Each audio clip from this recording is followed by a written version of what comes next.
and welcome back to Premier League Primetime. And no, we have not finished up completely. As I said, I told you we'd be getting absolutely fantastic guests, as Ollie would say, in the summer. And I am beyond buzzing to have this brilliant young woman on my show. Alice, how are you doing, my friend? I'm doing good, thank you very much. It's really hot in England at the moment, so it's been a nice couple of days. Thanks for having me on. Yeah, of course. And what better to talk about than this wonderful club in the background, Manchester United, finishing second in the league. As I was talking about briefly on the season finale, some good, some bad. What's your brief thoughts just on Manchester United's season, just overall? Has it been a good one, disappointing one? What are your overall thoughts on the season? It's been like this. We've had high moments, we've had low moments. I think finishing second, that is quite good. I think we overachieved in the league, finished second. I don't think we can complain about the league. I just think it's competitions outside the league that we failed in. Trophies. It's like we've been all right in the league. I don't think we have too many complaints about the league, but I think outside the league, it's not been a bad season, but I think we'd expect a bit more. I think it's disappointing not to win the Europa League. Oh yeah, 100%. I agree with everything that you said. And that Europa League final, it still stings me to this day. It really does. How we went to 90 minutes and Unai Emery makes all five subs, and by 90 minutes we're looking absolutely knackered. And he didn't make any changes, and I was just kind of confused why. And then the changes that he ended up making, I just didn't really get that, anyways. Mm. But yeah, that's a really good way to put it as the overall season. But the first segment of the show, let's take a look at just the Manchester United squad just as a whole. We'll go through each player. We'll rate them 0 to 10. Of course, spoiler. We all know Phil Jones will get a 10 just because he is the one and only Phil Jones, and just gotta love how he's given that 5-year contract. That's that's quality business, isn't it? Don't know why. I think he's played like 4 games since he got that 5-year contract as well. It's stupid.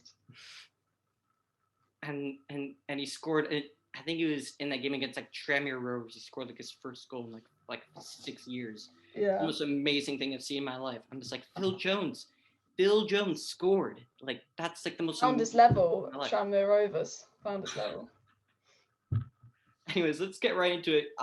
Let's start off with our goalkeepers, which I don't know how we got into the situation that we did with our goalkeepers. Starting off with David De Gea, he's had some good moments, some bad moments. I think the standout moment of the season is when he more or less kept us in that semifinal, because we probably would have lost by 6 if it weren't for David De Gea. But for the Premier League season, what would you score him 0 to 10?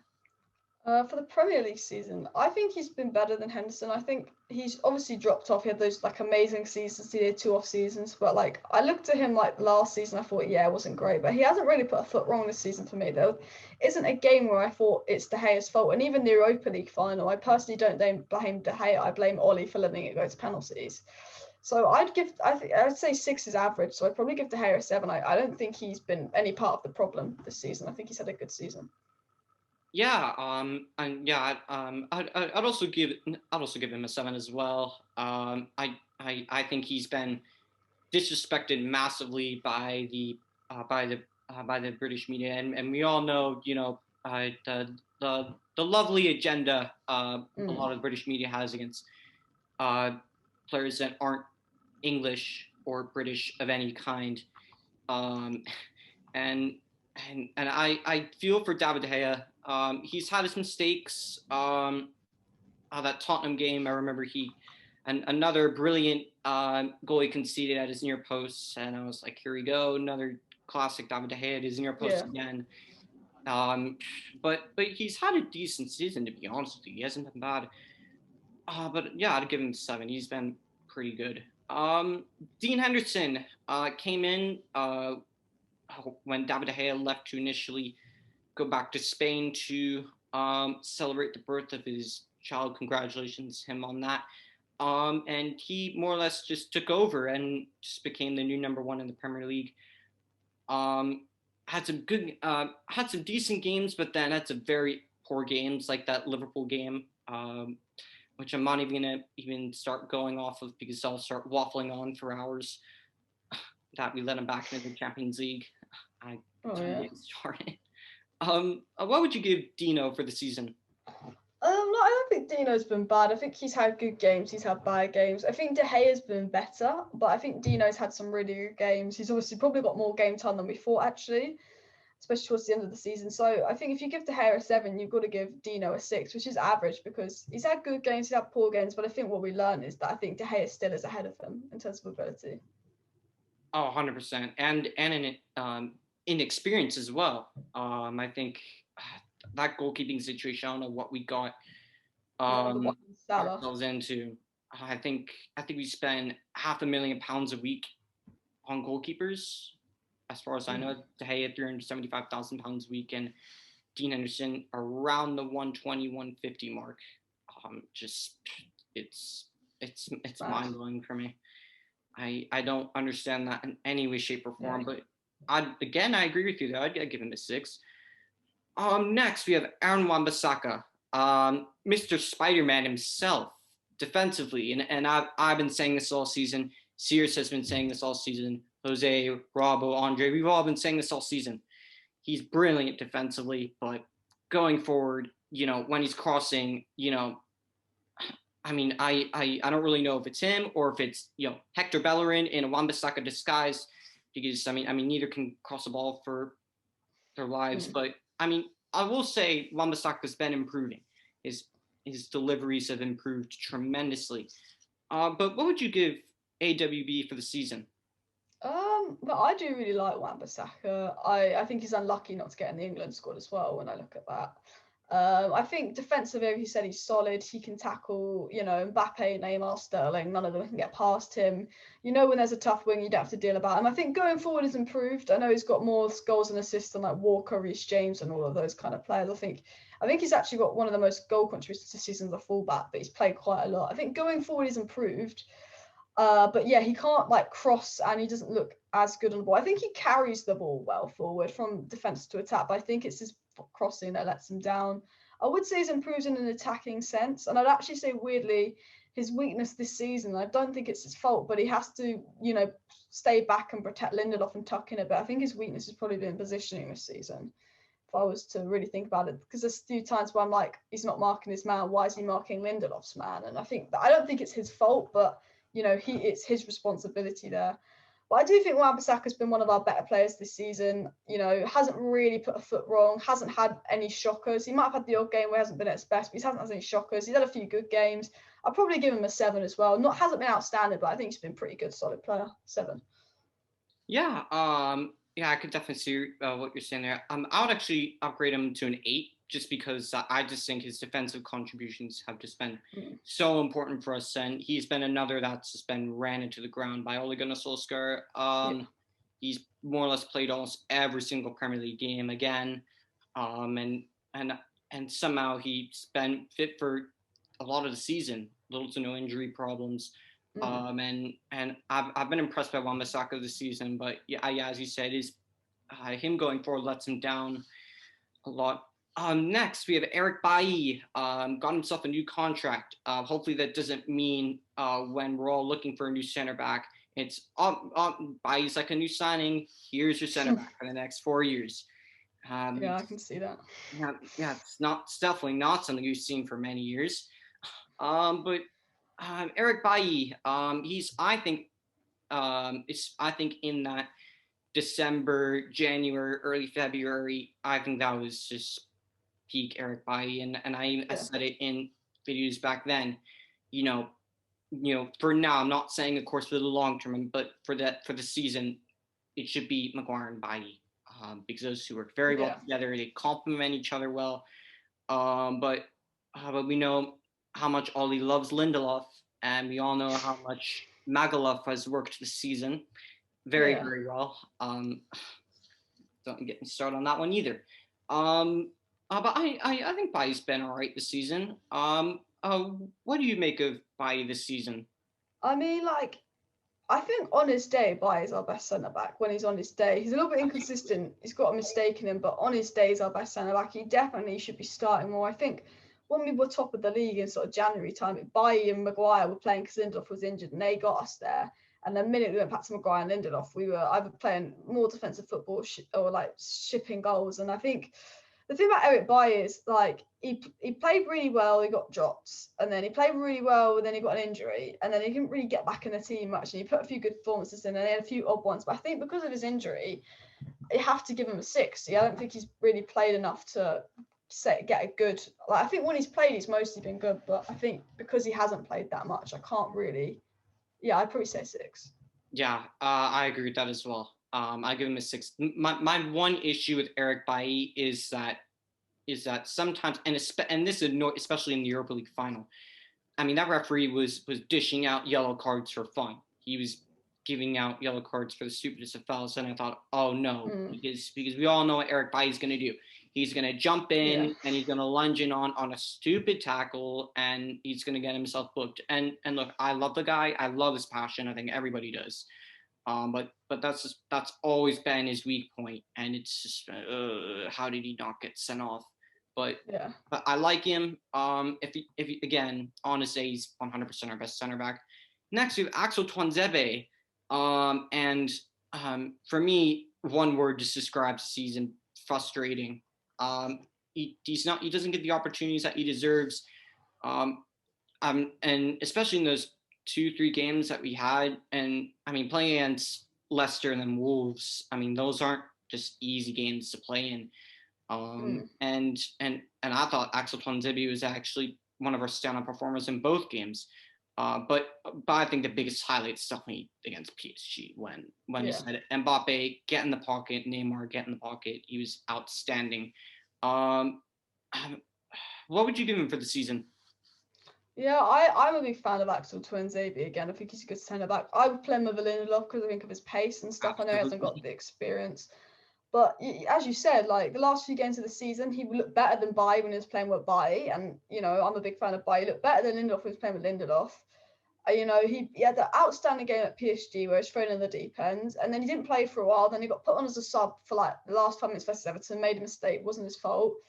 Didn't really get any minutes. And then all of a sudden, whenever he's got minutes, he got 4 or 5 sort of little games towards the end of the season. He looked absolutely fantastic. And I think Tuanzebe is one of those players like Donny van de Beek that just deserve more minutes. I think they're capable of playing at level, they deserve more minutes. But because he hasn't played, you have to give him a 6. It's not like when he's played it's been bad. It's just he hasn't played enough to give him more than a 6 out of 10. Yeah, I agree with you on this one. 6 out of 10. I mean, it's the minutes. It's the only thing that's gone wrong. Next up, we have Luke Shaw, arguably our best player of the season, and now those people can bring up the clips of me back in after the Tottenham game and after the Arsenal game when I was saying, thank goodness we have Alex Telles. Luke Shaw needs to go, get out of the team. And now you're hearing me say, you know, Alex Telles should not even be thought about, you know, being our main left back, because Luke Shaw has just been, you know, outstanding. I mean, I've had fans telling that Reguilon and Tierney are better than Luke Shaw and Chilwell, and I'm confused. Whether it's banter or whether it's just delusion, I don't get it. But Luke Shaw gets a 9. He gets a 9. The only reason why he doesn't get that 10 for me personally, it's just because the beginning of the season, he was awful in the beginning of the season. Let's not take that away. But I think after the Arsenal game, he was phenomenal. Yeah. What would you give Luke Shaw for the season? Yeah, I've always kind of liked Luke Shaw. I thought he was a solid player, but I thought he was a bit inconsistent. But this season, he's been consistent and consistently good. I think he's been the best Premier League left back this season, best left back in the world on form right now. Give him a 9. I'd agree with you. Basically, everything you said.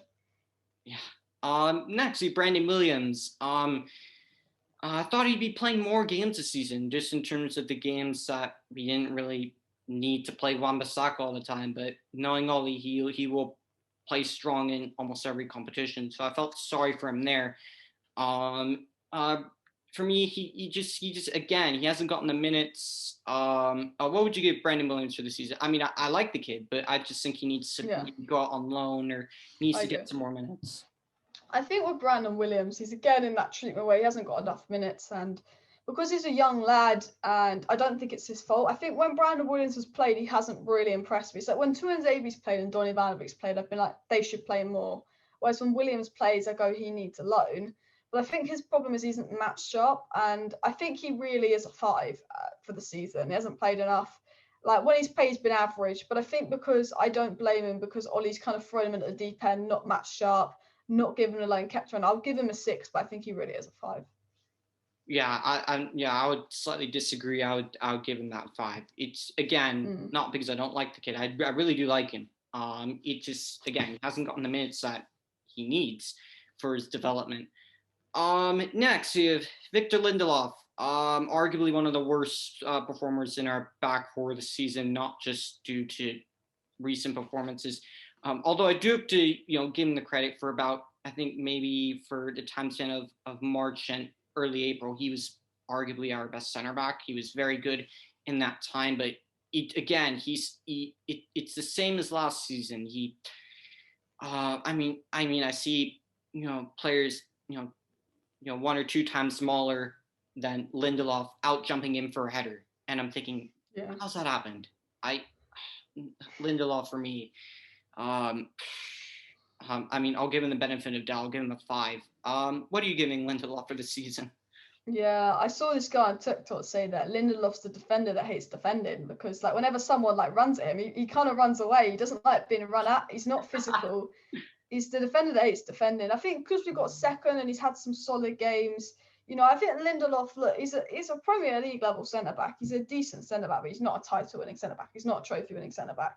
I think there's games where Lindelof's been better than Maguire. I think there's games where Lindelof's been good. But if you look at that whole season, you look at Lindelof and you look at the players in the Man United squad that, you need to take out. Lindelof's one of the key players that needs to be replaced.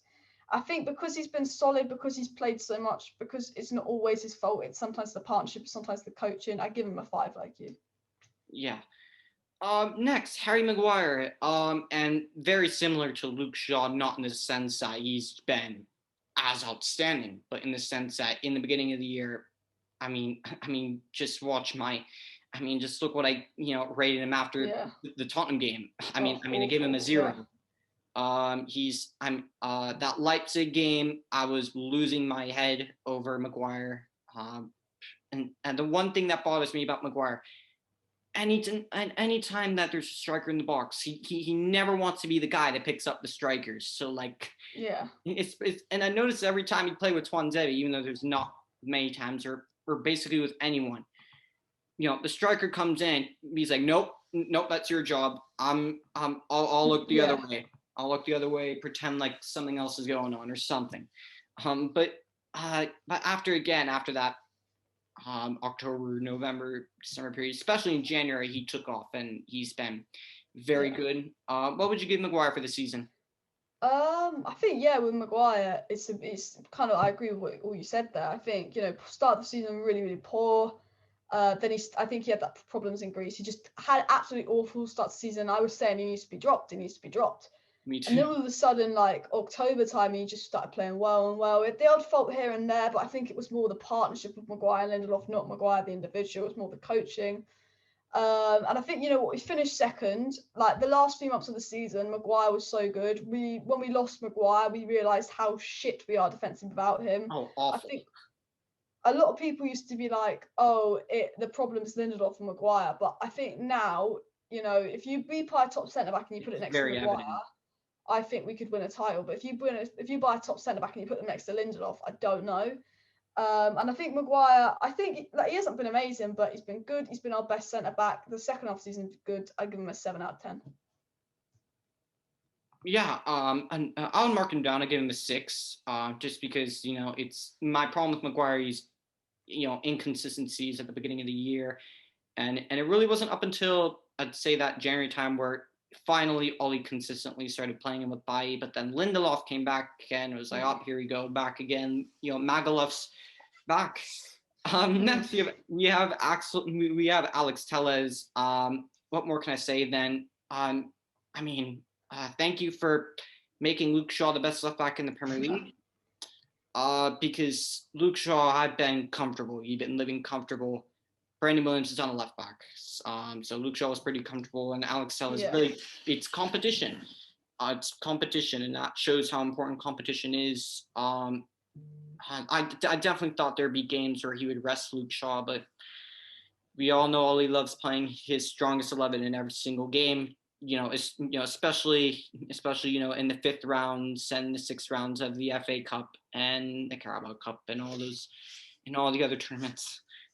But Alex Telles, I'd probably go with a 5 again, just because he hasn't, not that there's just been a whole lot wrong. It's just because, again, hasn't gotten the minutes. What would you give Alex Telles for the season? Probably the same as you. I mean, you could knock it up to a 6 just because of Luke Shaw, but if you're looking at Alex Telles as an individual, when he's played, he hasn't been bad. A few times defensively, a bit like eesh, and then he's put in a few good crosses. But I'd say all his performances have been about 6 out of 10. But as a season, it's a 5 out of 10 because he hasn't played enough. Yeah, definitely.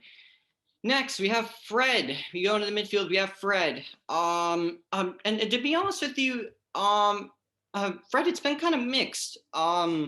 Because throughout the season, I'd see Fred, with his infamous, partner in crime, it's a more infamous duo than Batman and Robin. It's McTominay and Fred. And we all know how much and how creative those two are in midfield. I've said this so many times. You may as well have Chris and Colin the Crab playing at CDM because it's just sideways and backwards.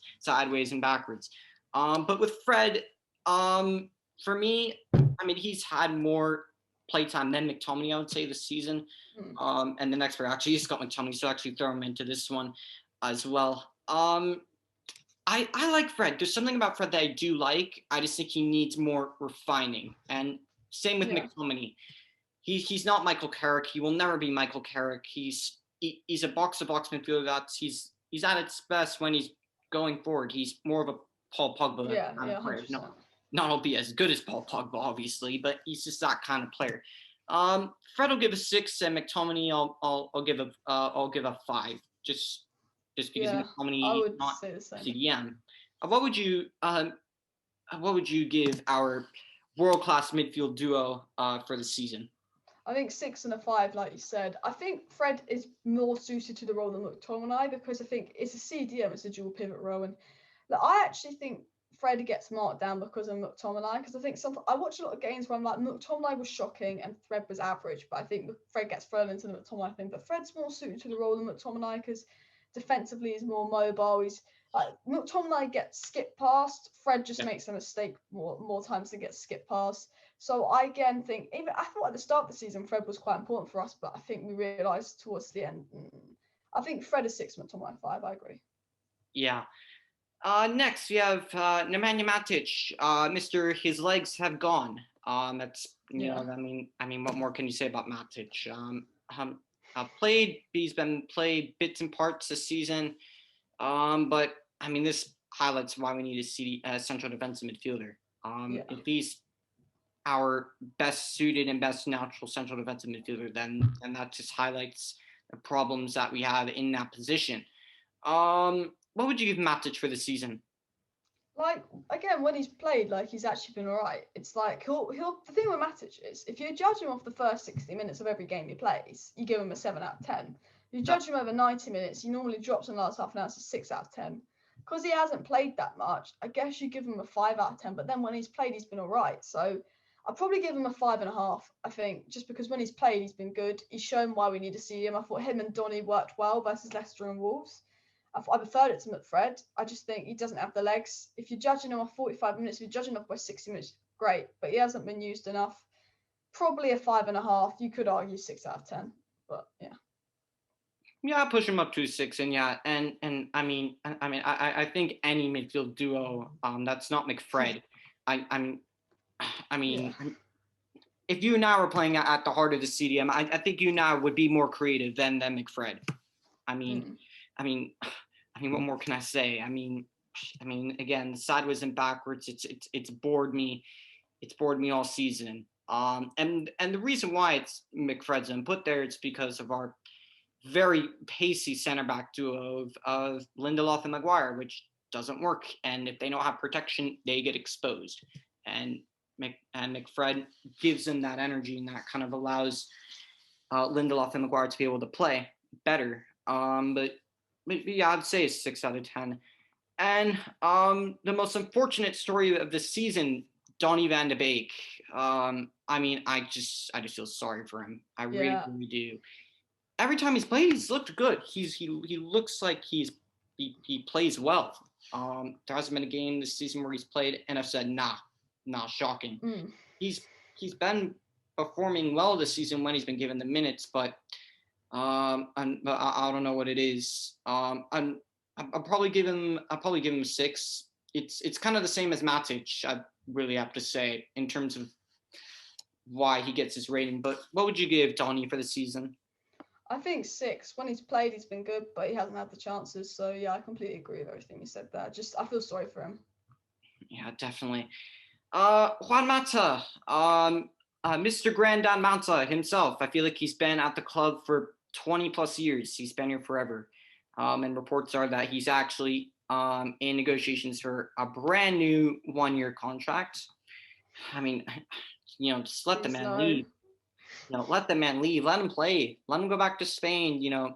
Let him go on holiday. Get, drink some sangria. Enjoy Ibiza, something. I mean, just let the man finish his career where he can play. I've always loved Matza. Lovely guy. Very good around the dressing room. He's very good with the youngsters. I've never had a problem with him. It's just that he's just finished in the Premier League. He just doesn't have it. But he's very. I love how techy of a player he is. He's definitely one of our best players. Matza again hasn't gotten many minutes. I'm knocking him down to a 5. What would you give Matza for the season? I think I agree with you there. I think Matic, when he's had minutes, he's been good. I think Mata, when he's had minutes, there's games where he's been good, but there's games where you've been like, take him off. There's a lot of games where Matt's played and he's finished. I think, Mata, when he's played, hasn't been brilliant. He's had a few decent games, but I'd say 5. I think he has to go. Definitely. I have 100%. Next, we have Paul Pogba, and everybody knows how much I love this man. I mean, I love this guy. I really, really do. I love him. This guy, this guy genuinely has a place in my heart. Regardless of who I marry, this guy will always have a place in my heart. I really, really love this guy so much. Please stay. Please sign the contract. But my fear is that he will probably leave on a free again. Paul Pogba. Start off the season again. Poor. But again, he'd be thrown in different formations with different partners. Never really consistent. Of course, injured, comeback, injured, good comeback. And then in about March time, he was given a new purpose on the left hand side, and I thought, what is Oli doing? What is he doing? Paul Pogba gives us zero width, no width at all.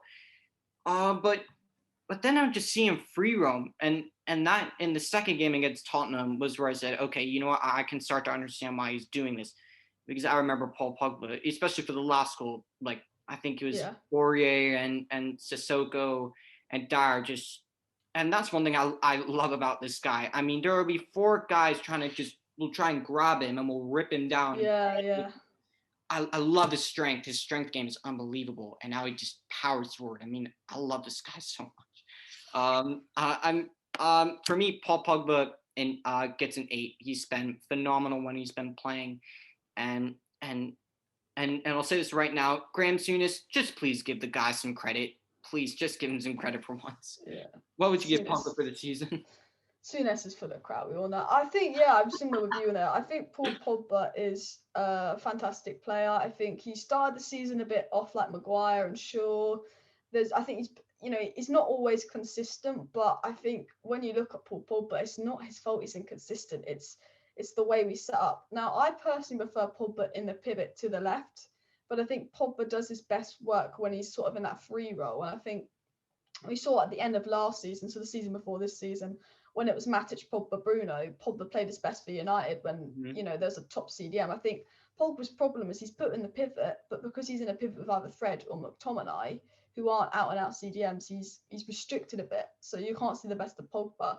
I think, Pogba brilliant for France today. If you put Pogba in a pivot with a top CDM, that frees him up, you'd see the best of Paul Pogba. And I think going on the left, he gets a bit of his attacking creativity, but also being on the left, he doesn't get as much of the ball. Like, I think he's been decent on the left, but if McFred can't get the ball forward, Pogba's not on the ball, and Pogba's a player you need on the ball.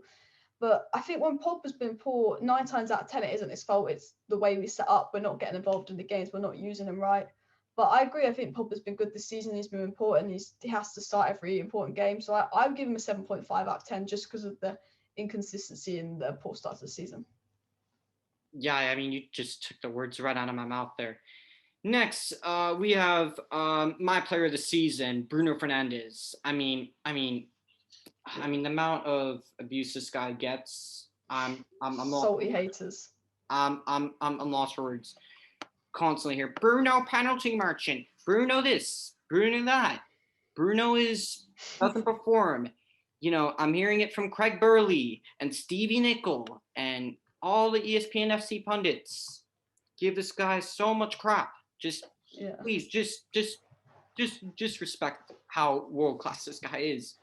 And honestly, people are scared of losing Pogba. I'm scared of losing this guy because he's been our player this season by a million miles. Luke Shaw is the only one that gets close, but Bruno Fernandes, I mean, he's the reason why we finished second place. Bruno Fernandes was the reason why we got Champions League football in the first place at the end of last season.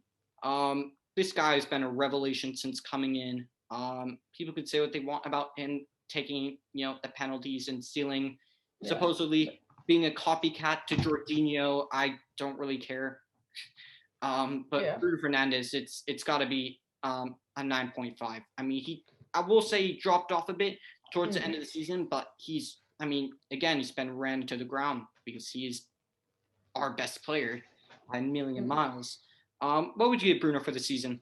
Yeah, I pretty much agree with everything you said. I think people just need a reason to hate on Bruno because he's a Man United player. He's doing fantastic. Like, without Bruno, we'd be nowhere. Every game we've played that Bruno hasn't been in, we're always like, oh my God, if Bruno wasn't here, we'd be Arsenal. Like, I think we play like a game without Bruno, you have to sub him on because we're crap. He's the leader on and off the pitch. He's the most important player. He's our best player.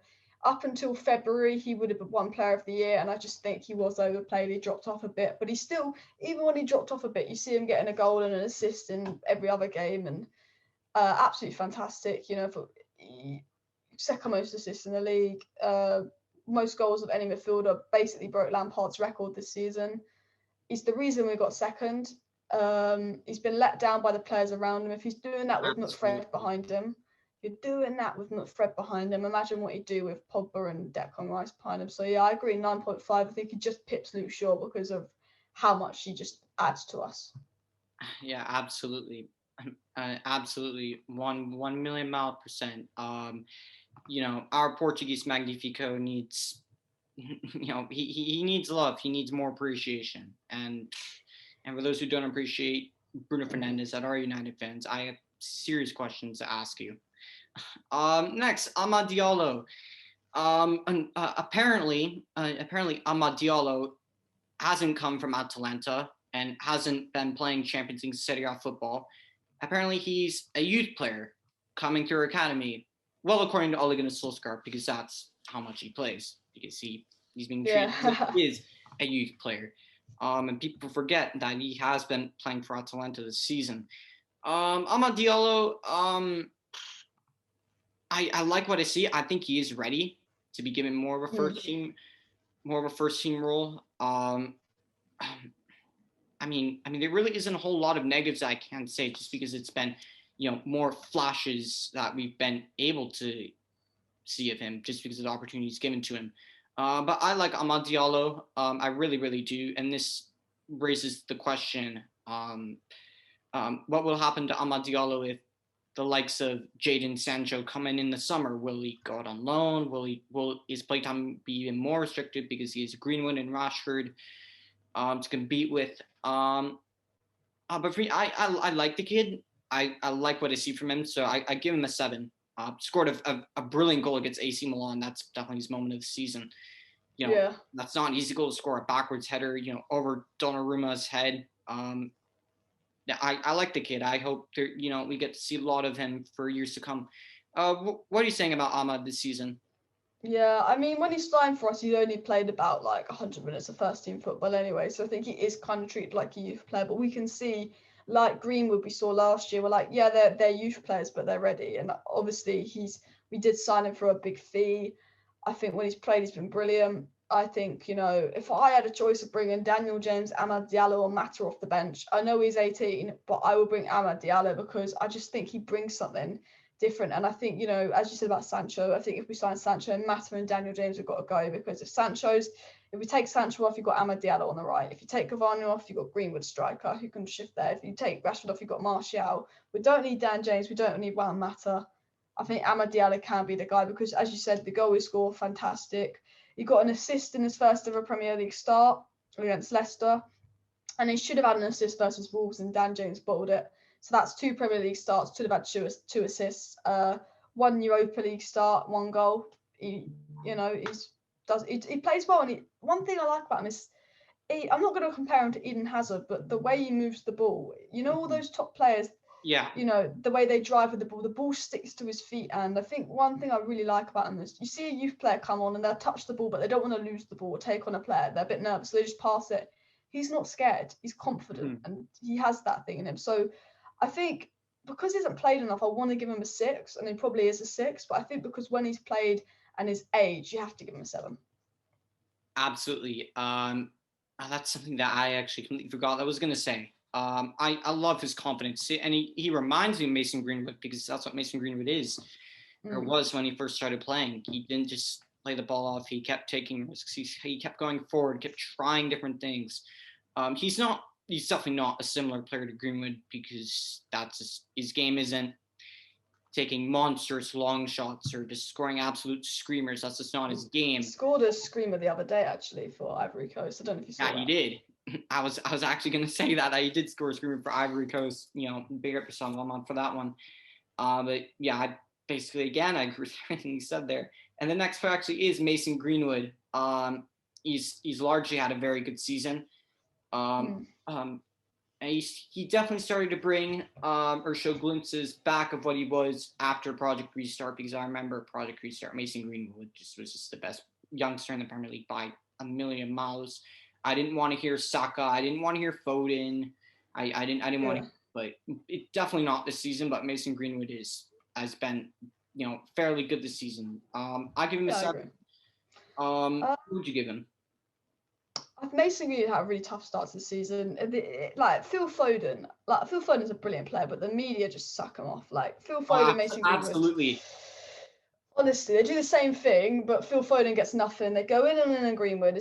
Greenwood has all this shit on him, and Phil Foden's an angel. Like even today, Phil Foden dyes his hair. Everyone's like, brilliant. Paul Pogba dyes his hair. He's the devil. It's like the media suck off Phil Foden. He's a fantastic player, but they do, and the media hate on Mason Greenwood. And I think he had such a difficult start to the season. He wasn't good, but all of a sudden, I think he got a goal versus Liverpool in the FA Cup, a goal and an assist in that game, and he just looked very, very good. He looked like he got his confidence back, and you can tell he works on. I think second half of the season he's been better than Rashford. I think he was up for Premier League Player of the Month for April, I think. He's been absolutely brilliant second half of the season, banging in goals, nearly at his best. I think he's shown that he's going to be a top player. I think, everyone was saying Saka better, then now most people say Greenwood better, apart from Arsenal fans. I think he's proved that he's a quality player. He's proved his haters wrong. He got double figures for goals. He scored like 7 in like 8 towards the end of the season. So yeah, I give him a 7.5 just because of the shit he's had to deal with this season. I'd bump him from a 7 to a 7.5. Yeah, absolutely. And the one thing with the media sucking off Foden, I mean, they don't do as much, but I mean, they also suck off Saka as well. But I mean, I actually have more respect for Saka because I mean, he's basically taken Arsenal, onto his back and he's just carried them this season. I mean, and imagine where we would be without Bruno Fernandes. I mean, we would basically be, in a loving, three-way relationship with Arsenal and Tottenham and Leeds and Everton, holding hands, all intent, all happy and whatnot. Yeah. Oh, don't worry, look to the future. So, I I actually have a level of respect for Saka, but I mean, the media need to stop sucking off Phil Foden. As good of a player he is, seriously, man. Next, Shola Shoretire.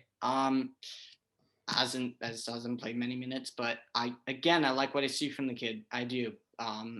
He's played literally less than, I think, 50 minutes of first team football, but I like what I see from him. I'd say 5, not to his own fault. Just he's young, not played that much.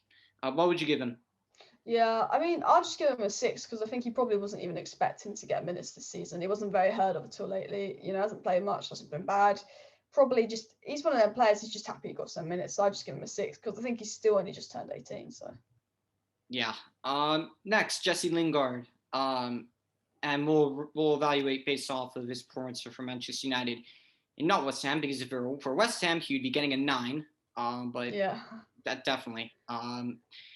But for Man United, he didn't get that many. He didn't get too many opportunities. I mean, most of them were in the FA Cup, and the Carabao Cup. Most of them were. But Jesse, I'd probably say an average 5.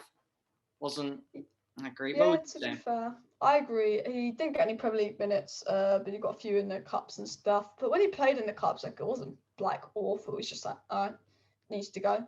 Wasn't like crap. So yeah, I'd say 5. Yeah.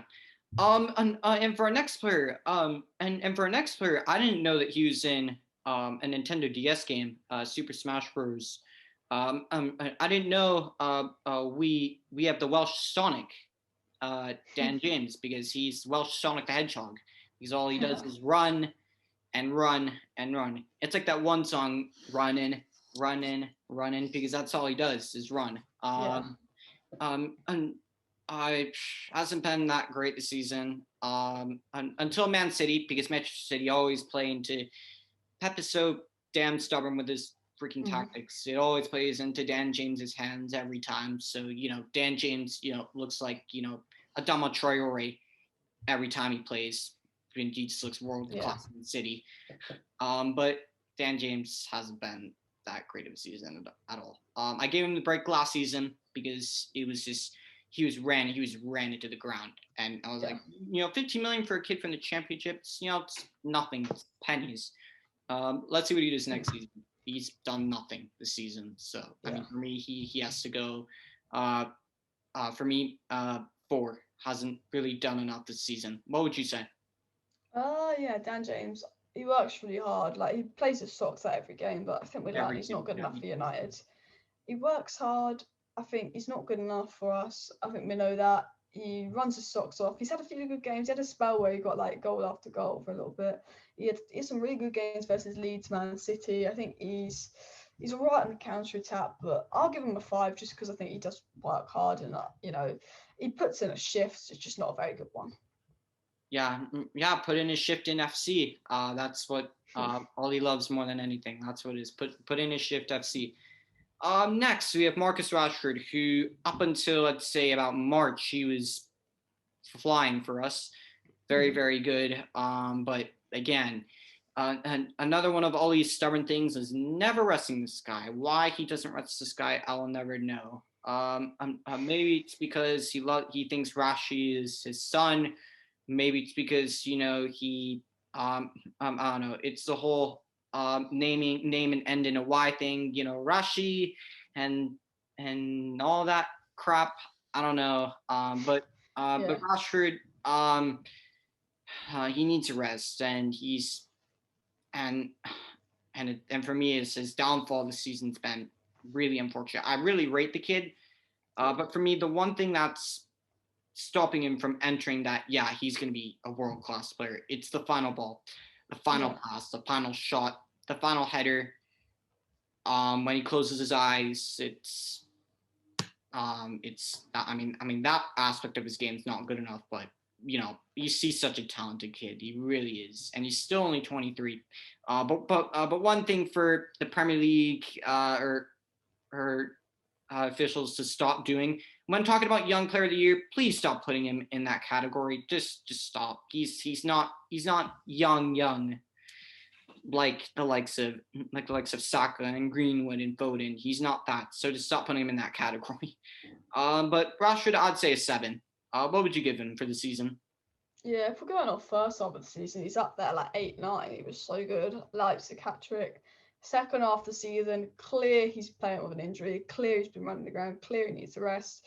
Awful in the Europa League final. He's a 6 at the second half. He's a 9 at the first half. I give him a 7.5. What I give Pogba, what I give Greenwood. Had some really good games, had some poor games, but they just haven't been consistent enough. But Rashford was so good at the start. I'd give him a 7.5. Yeah, absolutely. Next, Edinson Cavani, the Mr. Panic signing to cover up the fact of our failure to sign Jadon Sancho, which I was absolutely astounded how we didn't sign Jadon Sancho last summer. The price tag was one thing, but just spend the money. You have the money. Just don't try and say COVID because of Chelsea's spending spree that summer. That literally proved what a load of crap that excuse was.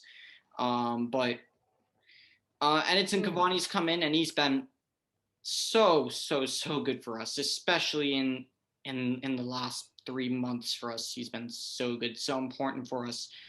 For me, he 100% gets an 8 just because the first 6 months he was okay in my opinion, but not as outstanding. And Cavani's so important for us now. He's so important for us. So he gets an 8. What would you say? I'd say because my expectations for Cavani were quite low. When you think about how little service he's got, he's had more good games than poor games. When he's had a poor game, it's not even been his fault.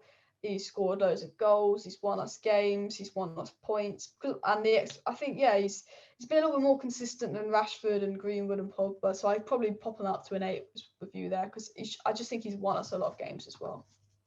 Yeah, absolutely. Next, the most ice cold person that I know. Well, apart from the Iceman, Victor Lindelof, but ice cold Tony Martial. This guy was our player of the season last season. I love Tony Martial. I love this guy. I absolutely do. But this season, this has been his worst season by a million miles.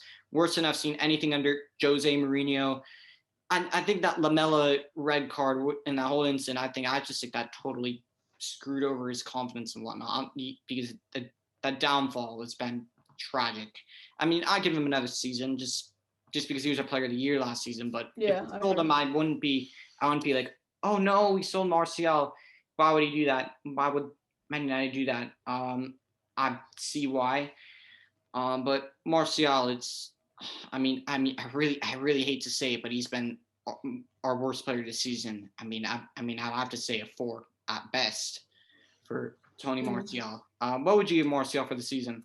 I think with expectations as well, like Daniel James hasn't had a good season, but you don't expect as much from Daniel James from Martial. So I think for that reason, Martial gets a 4 and not a 5 because he was so good in the last season and he's just been so bad this season. As you said, I think Martial's a brilliant player. He got 17 non-penalty goals in the Premier League last season, which is the most we've ever had non-penalty wise since Sir Alex Ferguson. Showing what he has in him, his ability is brilliant, and we know he's a top player, but this season he's underperformed, he's not looked good. I think maybe he's annoyed that Cavani's come in and he's got to compete for his number 9 spot. I'm not sure what it is, but if you're going off this season, it's 4. He's had a few games where he scored, but he's been crap. Yeah. And again, I really love the guy, but he needs to go. For me, I want Marcel to just go on holiday and just rest and recover, come back better. Last player we have is Anthony Elanga. Not the easiest of debuts, I'd say, and I already have people telling me Elanga is, Elanga's gonna be the next to Heath Chong, and I said, his first 2 games, Leicester and Wolves, apparently those 2 teams are pretty easy to play against, and making a debut going up against Ricardo Pereira and Castagne and Sanju. Yeah, a pretty easy debut. He's definitely had it difficult in terms of the games he's played, but scored a goal. Got to give him points for that. Especially against Wolves, who are decent defensively. For me, I give Anthony Elanga a 6 because he scored a goal. You got to give him credit for that, and he's a brilliant header as well. Definitely not the easiest when you're up against a guy with the reputation of Connor Cody. That's definitely not the easiest job. And he gave him. I remember he gave Connor Cody lots and lots of problems. Although Bolly dealt with him better, but he gave Connor Cody lots of problems. But Elanga 6. What would you say for Elanga this season? Yeah, I agree with you. It wasn't a player that was probably expected to play. Got some minutes, scored a goal. Can't complain. 6. Yeah. Last but not least, Ole Gunnar Solskjaer. And if there's one word I can describe this man and how he's managed the season, it has been an absolute roller coaster. We've had goods, we've had the damn right pissing poor lows, and we've had some very good highs, and then back down to lows, and then ending off on the highs, and then completely ending off on a terrible, terrible low, losing that Europa League final. That evening was a very bad evening for me. Very, very bad evening. Yeah, it was a bad evening. Ollie, got a second in the league. Bottled another semi-final. Bottled a final. Bottled a quarterfinal. I'd say 6.5 to 7. Yeah, I agree. I think, first Premier League manager since Sir Alex, back-to-back top fours, third then second.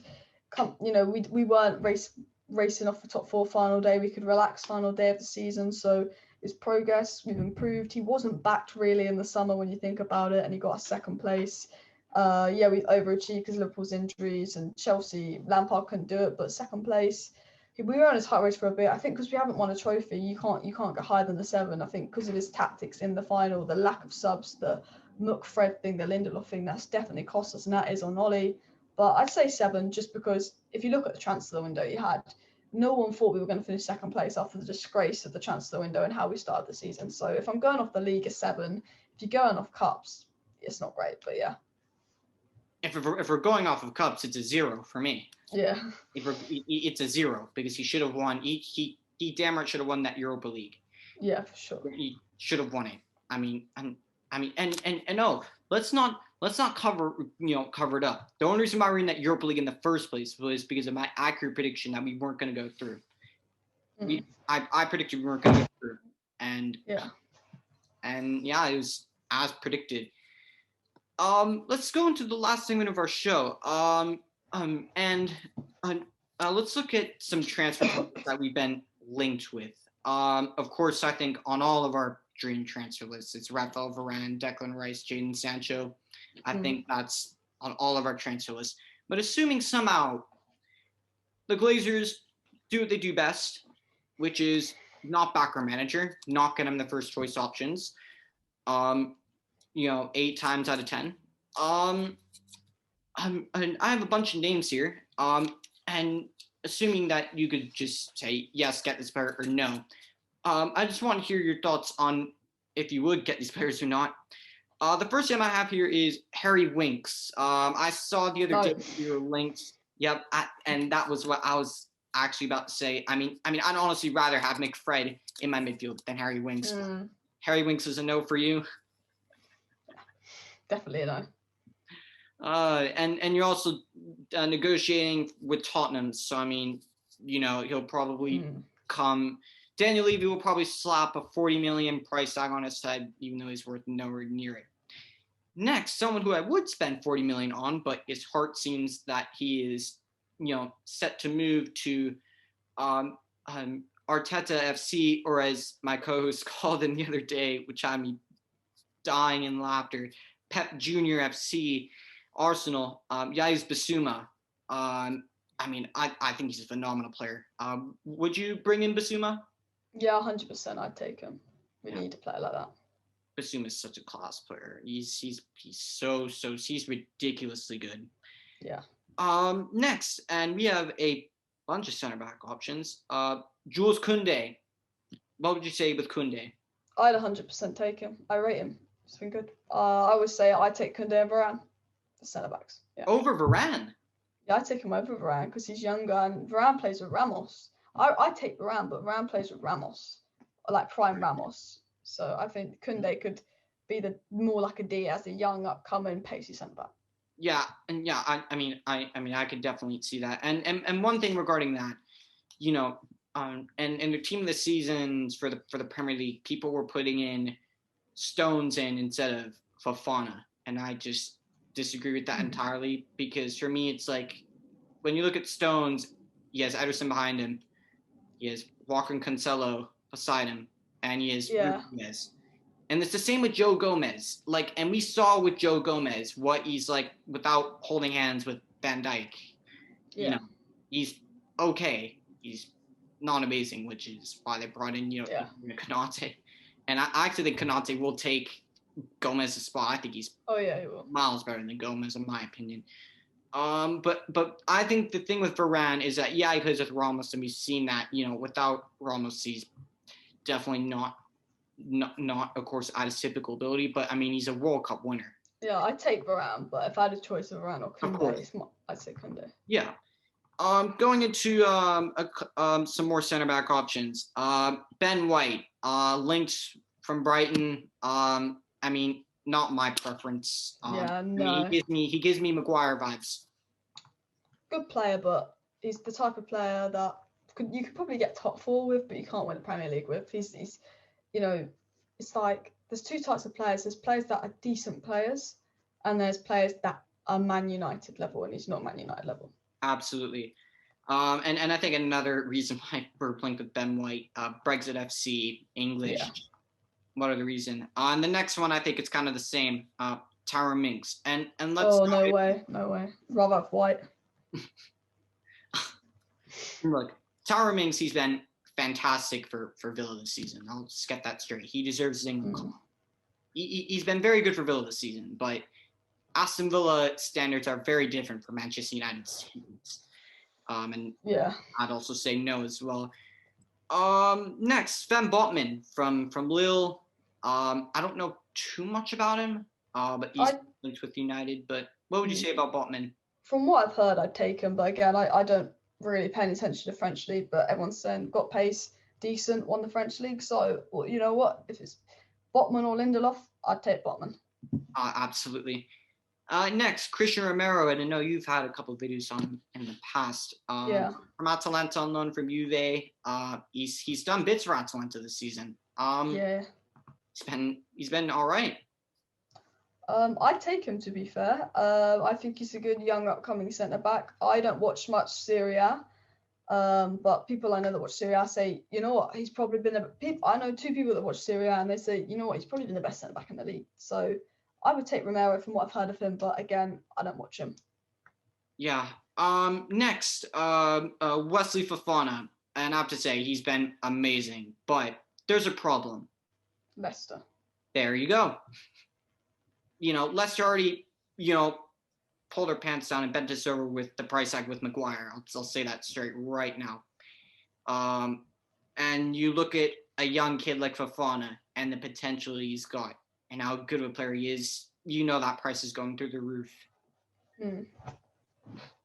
I mean, if we had the money, sure, but no, I already know what Leicester will do.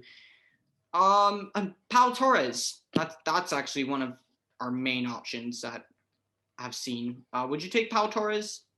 If it's Pau Torres or no centre back, I'd take Pau Torres because he's improvement on Lindelof. But I watched him in Europa League final, it was good, but if we're looking at a partner for Maguire, I think he's too similar to Maguire. So personally, I'm not the biggest fan of him. Yeah, me neither. I mean, I have people saying he was very good in the Europa League final. I wasn't that impressed, to be honest with you. Probably because of our own tactics, we're just sit back. So, Pau Torres had basically nothing to do. I don't watch La Liga, so people from La Liga can tell us here what you think, but I'm not at all convinced by him. Kieran Trippier, competition for Wan-Bissaka. it seems like it's. I mean, and I'll quote you for verbatim actually, from your video.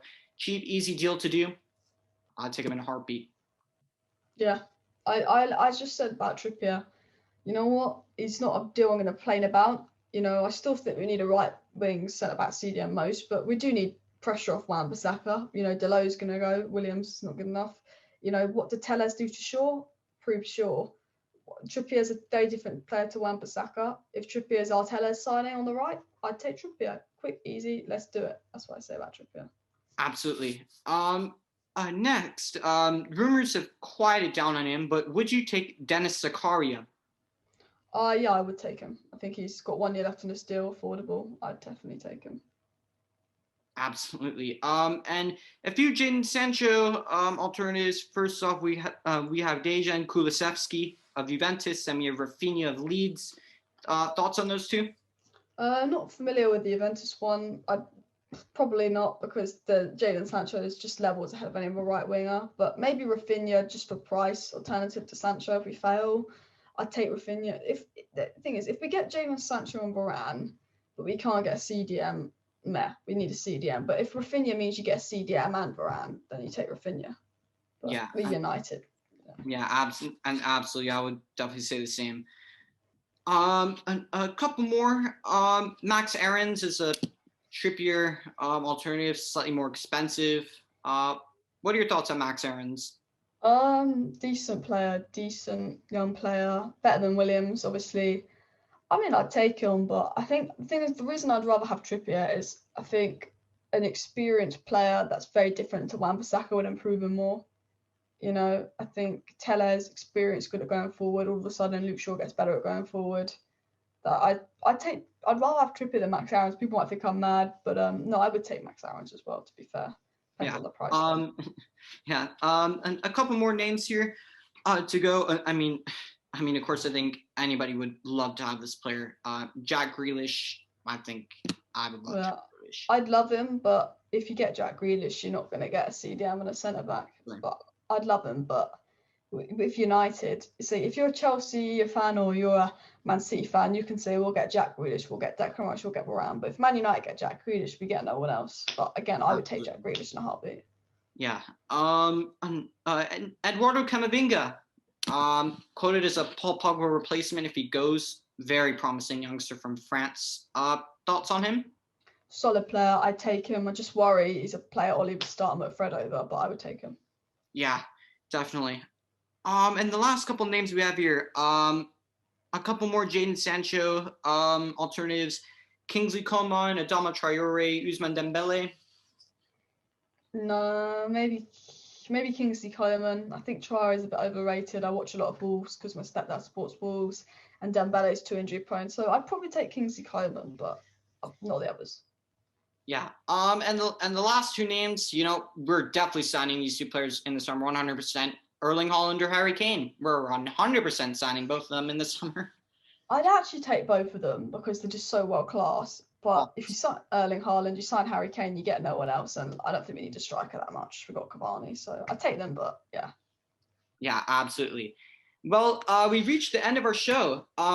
If you've liked what you see here, and Alice, big up yourself for coming on my show. I greatly appreciate it. You've been, no worries. I mean, you have been the epitome of the Ollie quote. Absolutely brilliant, fantastic. If you liked what you've seen from Alice, links to her channels in the description below, as well as the rest of our platforms. And wherever you are watching this in the world, have a great day or evening.